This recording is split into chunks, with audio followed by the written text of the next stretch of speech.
I, 29-year-old female, am married to John, 29-year-old male, married for 3 years, dated for 7 years. Without going into too much detail, I have multiple disabilities that leave me needing a wheelchair on occasion. It's genetic, so I decided early in life that I didn't want to have kids because of it. I don't want to pass it on, and it would be a huge risk to my body. My mom passed away when I was born, and she also had it. John has always understood and agreed, as he never saw himself as a dad. He and his brothers went into foster care due to his parents' substance abuse. They were found alone fending for themselves. He's not sure about his father, but his mother is back in his life after being clean for the past 2 years. I'm happy for her, as it is a huge problem in our state, and not easy. My mother-in-law has always been quirky, but sometimes makes comments about my disabilities. Recently, she has been asking when we were having kids, as she is desperate to be a grandma. I explained my side multiple times. John has also explained his side, and how he has always said no to kids, and that we spoke about it multiple times before marriage. Lately, she has been very persistent, which I ignored. On New Year's Eve, we had a small party, and since it was my own home, I didn't need to use my chair. My mother-in-law came, and when she saw me, she was visibly upset. She's mostly seen me in a chair, especially in the wintertime, as it can affect me more, and said that seeing me out of my chair surprised her. Again, I ignored it. It's something I'm used to. In my friend group, we do a New Year's Eve wish and share it out loud. When it was my mother-in-law's turn, her exact words were, "I wish for my name to finally put John first and give him the family he deserves." And I froze. When I asked why she would say that, she said that she felt that I was lying to John about my illness and faking it to avoid giving him a kid, and called me a bad wife. I explained that I could pass away like my mom did, and she said that it happens, and if it did, that she would take care of the baby. I admit that I was impulsive, but hearing her be so casual about it made me rage, especially since John wasn't intervening. Apparently she and John had been speaking about it, as she believes he has to pass on his legacy, and that I'm holding him back. I fucking lost it.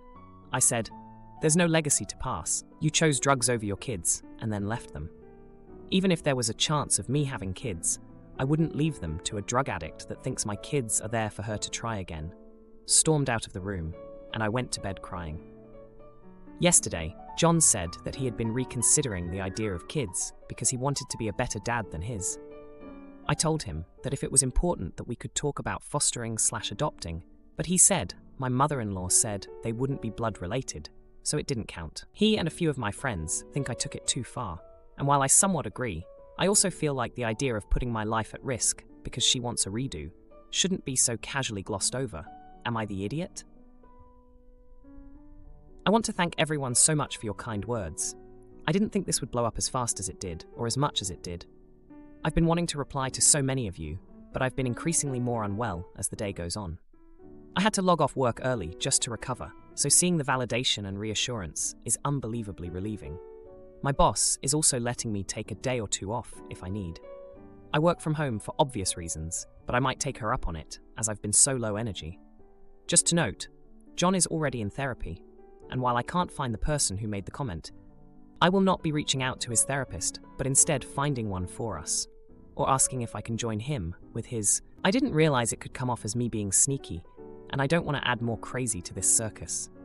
The only thing he said to me is letting me know that a package has arrived for me. I said to put it aside, and he just left a thumbs up emoji. According to my neighbor/friend, he bumped into John, and John said he took the day off. The only reason I know this is because my neighbor, who wasn't there when it happened, asked if I was okay. John said that he hoped so, and that I wasn't there before ending the conversation. They reached out to me, and I let them know I was fine, but didn't go into details. I don't really know how to update this if anything happens later on this week, but I'll look it up. I have a feeling I'll need people to talk to, and right now, I have only my friend who is insisting I go straight to moving out. Someone also mentioned possibly showing him this thread, and I am actually considering it. We both keep our circle small for different reasons, so having an outside opinion might help. Thank you again, and hopefully I have something better to update you all with. Now for a few comments before the update. Comment 1. Not the idiot. Your mother-in-law is something else, but your husband is the problem here. He should never have been talking to his mom about this behind your back, and he shouldn't let her influence his life plans. If he truly has had a change of heart, that's understandable. and it's well past time that he finally mentioned it to you. But I would be distrustful of his motivations. Plus, genetics and your very valid concerns aside, I would not have a kid with a man with this bad of boundaries with their addict parent. Comment 2. He said my mother-in-law said we wouldn't be blood related, so it didn't count. Good Lord. You have a mother-in-law issue and a husband issue. He should have been defending you and cut his mother off before it got that far. And I can't believe he bothered to regurgitate that above nonsense. Not the idiot. And your mother-in-law doesn't get to visit your home for a long while. You and John need a long talk and probably some couples therapy after that fiasco. Now for the update. Hey everyone, I'm back with an update on the situation with my husband John and my mother-in-law. I really appreciate all the support and advice you've given me. It's been a wild few months, and I've got quite the story to tell. After the New Year's Eve blowout, things between John and me were tense. We were both hurt and confused, and it felt like we were at a crossroads in our marriage. I took some time off work to clear my head and figure out what I wanted. John, on the other hand, spent more time with his mom, which worried me. One day, I decided to join John in one of his therapy sessions. It was a tough conversation, but it was necessary. We talked about our feelings on having children, our fears, and our future. It was emotional, but it felt like we were finally making progress. However, just when I thought we were getting somewhere, I found out that John had been meeting with a fertility specialist behind my back. He was exploring options for us to have a biological child. I was devastated. It felt like a betrayal, and it brought back all the pain from New Year's Eve. We had a huge fight. I couldn't believe he would go behind my back after everything we'd been through. John apologized and said he was just trying to find a way for us to be happy, but I couldn't shake the feeling of distrust. In the midst of all this, my mother-in-law was still pushing for a grandchild. She even went as far as to set up a nursery in her house, complete with a crib and baby clothes. It was like she was living in a fantasy world where I would just change my mind and suddenly want to risk my life for a baby. John and I were at a breaking point. We decided to take a break and live separately for a while. I stayed with my friend, who had been a rock for me through all of this. John stayed at our house, but he spent a lot of time at his mom's. During our time apart, I did a lot of soul-searching. I realized that I still loved John, but I couldn't be with someone who didn't respect my decisions about my body and my health. I also knew that I couldn't cut my mother-in-law out of my life completely, as she was important to John. After a month of separation, John reached out to me. He said he missed me and wanted to try to work things out. We started going to couples therapy, and it was hard but helpful. We talked about our communication, our expectations, and how to handle outside pressure from family. Things were starting to look up. John was understanding and supportive, and he even stood up to his mom about her comments and behavior. It felt like we were finally on the same page. But then, another news dropped. My mother-in-law had a health scare. She was hospitalized, and it was serious. Despite our rocky relationship, I couldn't help but feel for her. John was a mess, and I was there for him, supporting him through the tough time. In the end, my mother-in-law recovered, but the experience changed her. She apologized for her behavior and said she just wanted John to be happy, with or without children.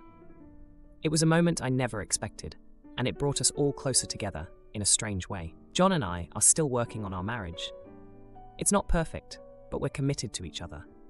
We've decided to look into adoption, but we're taking it slow. We want to make sure we're doing it for the right reasons and not just to please someone else. As for my mother-in-law, she's been more respectful of our choices.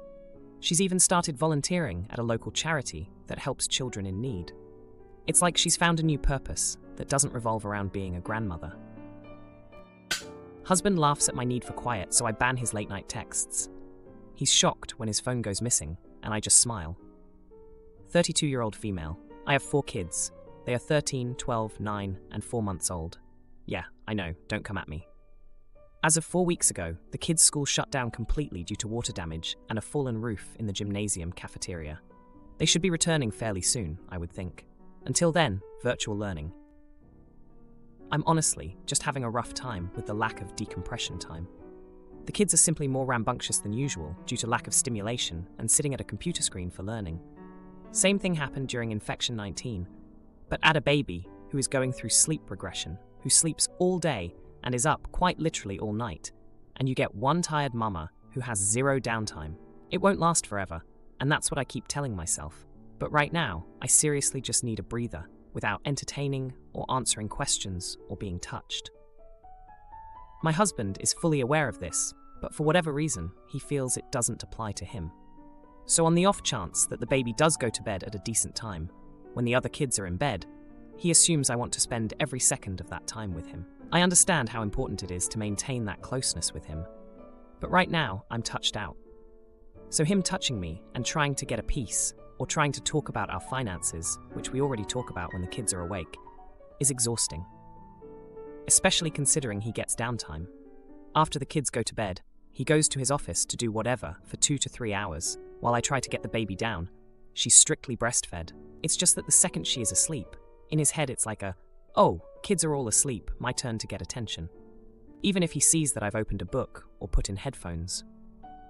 And it's just getting increasingly frustrating, because like I said, the baby is up all night, and she's at an age where she wants me to be fully engaging with her, talking, holding, playing, or she gets fussy. So everyone here right now is just constantly begging for my attention, while I'm just begging for 30 minutes of being left alone. And like I said, my husband is fully aware of this. I've told him. He simply thinks it does not apply to him. So, last night I got the baby to bed around 9ish, and my husband comes in and says, "Want to watch a movie?" So I said no, and that I wanted to read, but he could watch the movie beside me, so we are still together, or whatever. But he kept making comments. "Babe, you don't even want to watch this? It's funny," or "Did you see that?" And then proceeds to rewind the movie so I can see, even though I said I didn't want to. And lastly, "You don't even want to give me that butt." At this point, I'm fuming mad because I haven't made it through 2 pages uninterrupted, and I snapped. I said, "Will you just leave me alone? Why do I have to keep repeating myself to you?" He turns off the movie and storms off to the office, while saying, "I just wanted to freaking hang out with you. And now I feel bad, but I need to be left alone for once." ETA. He does his part around the house. He helps clean, helps with dinners, and is usually the one who drives the kids to and from their sports. This isn't about what he does and doesn't do to pull his weight. It's only about me not getting any downtime because he, much like the kids, want my undivided attention. We do still hang out together. We literally watch a movie together every single night. But on the nights that I don't want to do that, he sits and basically begs for my attention, even when I've voiced that I want to do my own thing. Now for a few comments before the update. Comment 1. Not the idiot. I know you said he pulls his weight, but if one parent has 2 to 3 hours of free time a night, and the other one has 0, then you need to redistribute, equal. Tell him next week you'd like him to put the baby down. As soon as you're done nursing, hand him the baby, and take time for yourself until it's time for the next feeding. If that recharges you, find a way to make it the routine at least some nights a week. Comment 2. Not the idiot. Also, he was confronted with something he did not want to engage with, and his first reaction was to go storm off to the office. Are you sure he is not just goofing off at the office, getting downtime, and actually working? Because that does kind of sound like his private time escape place, to be honest. Now, for the update. Hey everyone, thanks for all the comments and advice on my last post. It's been a month since I vented about my situation, and boy, do I have some updates for you. So, after that night when my husband stormed off, things got a bit tense around the house. He was giving me the silent treatment, which honestly was a bit of a relief at first. It gave me some of that alone time I was craving. But then, the guilt started eating at me. I knew we needed to talk, but finding the right moment was like trying to solve a Rubik's Cube blindfolded. A week into our silent standoff, my oldest, who's always had a knack for sensing tension, asked if we were getting a divorce.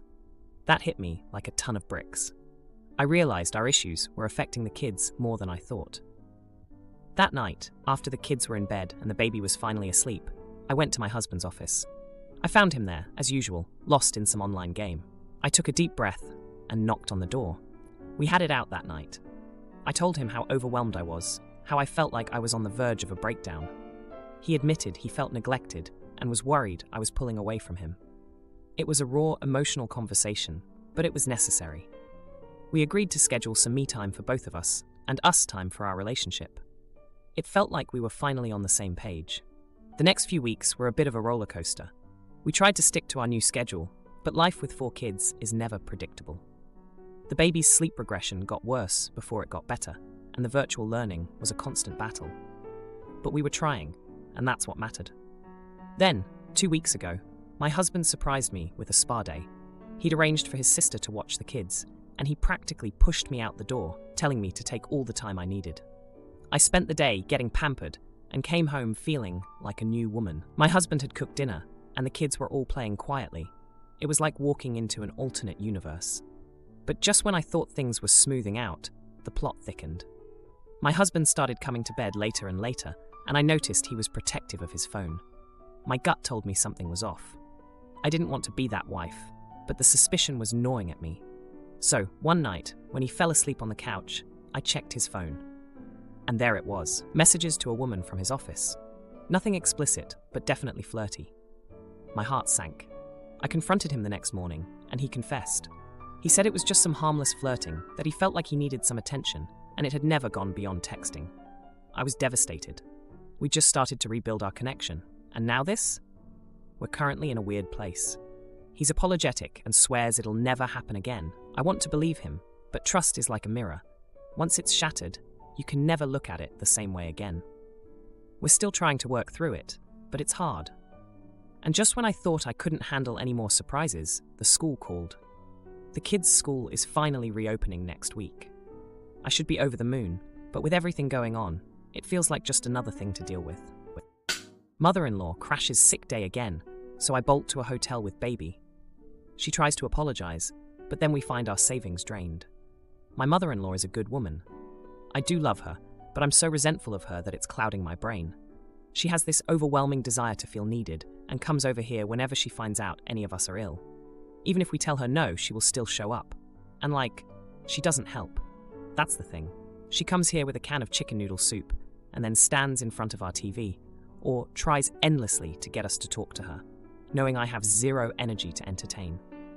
Even when my husband and I had infection 19, he told her, and she showed up here, and despite seeing that we were trying to rest, still attempted to get us to drink coffee with her and hang out in the kitchen. When we tell her to leave, it's always met with a, "I will be fine," thinking we're telling her to leave for her safety, which isn't the case, 9 times out of 10. And it's happened so frequently. My husband has a weak immune system that I don't want her here half the time, even on a good day. We now have a 4-month-old daughter, but little miss is feeling a bit under the weather, just a cold. She's been seen by her pediatrician. My husband gets a phone call from his mom earlier, and he ends up telling her that the baby is a bit sick. After he gets off the phone, I tell him that she had better not come here. And I have discussed this in the past, so he's fully aware how irritated it makes me when she shows up here while we are ill. He said, well, she said she was going to swing by. I told him to call her back and tell her not to come, and that I don't want her here. I told him to blame me. So he did call her, but he walked out of the room, so I didn't hear the conversation. Next thing I know, she's knocking on the door.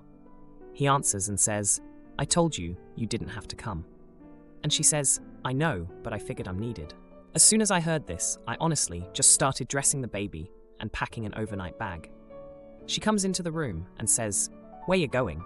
So I said, "To a hotel," and pushed past her with the baby. She does know that I don't want her here when we are sick, because I've told her that I don't want anyone here when we are sick, so it shouldn't have come as any surprise. Both my husband and mother-in-law started protesting, but I didn't even catch what they said. I just took off. My husband has been texting me ever since, saying I overreacted and that his mom simply wants to help. But I argue that I truly don't need her help, which consists of her just taking up my space and energy. I also didn't need her fussing over my already sick baby and getting her even more sick because she should be resting. I won't come home, despite him asking me to.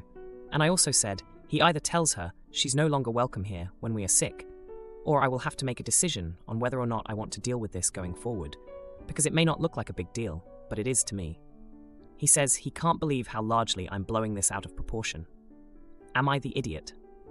ETA, the bizarre bit of this is that my husband is not close to his mom. It seems like he is from the post, but he's not.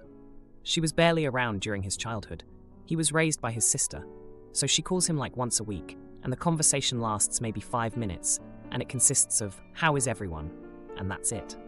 When she comes here, he gets awkward and clams up, and they barely say 2 words to each other. He also word vomits due to awkwardness and oversharing our finances with her too, just to have something to talk about. He acts super weird around her. So when she comes here, she's usually up my butt, and it's me who's entertaining. I think she only comes by when we are sick because she feels like a shoot mom for not being around for his childhood, and now she tries making up for it. Now for a few comments before the update. Comment 1. Not the idiot. Every person in the world should be able to decide if they want to have company over while they are sick. Because that's what your mother-in-law is acting like, company. She's not acting like someone who is there to help. Your husband needs to fully understand this. It's your home, your sanctuary, your place of rest. And your mother-in-law is turning it into a weird jail for the sick inmates who can't escape her need for attention. Hold the line, OP. This line will protect you and your children and even your spineless husband from a lifetime of attention-seeking nonsense from your mother-in-law. At least while you're sick. Comment 2. Your husband and mother-in-law are the jerks. Your husband didn't tell her not to come. Sounds like he told her she didn't have to come. Two different things. Maybe you shouldn't have stormed out, but nothing else got their attention. Take the night to calm down, and tomorrow when you go home, have a serious talk with your husband and tell him he must be honest and straight with his mother immediately. Seems like the conversation only happens after everyone is worked out, and that won't resolve it.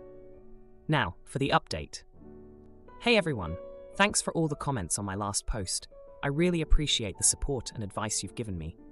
It's been a tense few days, and I've got quite the update for you. So, after I stormed off to the hotel with my daughter, my husband kept texting me, trying to smooth things over. He said he understood why I was upset, but pleaded with me to come home and talk it out. I was adamant that I wouldn't return until he set boundaries with his mom. But the next day, my husband called me, and his tone had changed. He confessed that after I left, he had a long overdue heart-to-heart with his mom.